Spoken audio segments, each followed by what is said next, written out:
Hello, in this video we're gonna check if there's a stereo speakers on iPhone 15 Pro Max.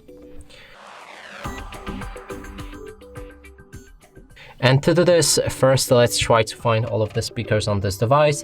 First one being right here, and that is the main speaker, I guess.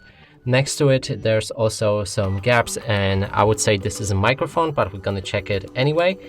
And on the top, there's also the speaker, which is a phone call speaker by default. And now to determine if that's a stereo speakers, we'll need to play some music, cover each of the speakers with our fingers, and if the sound is coming from both this speaker and this one, that means this device does have it. Now let's check it out.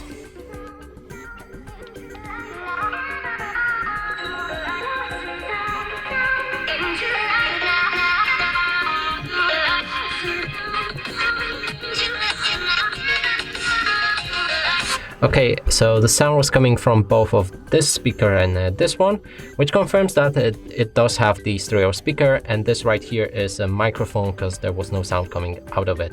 And that's it for this video. Hope you like it. Please consider subscribing to our channel, leave a like and a comment below.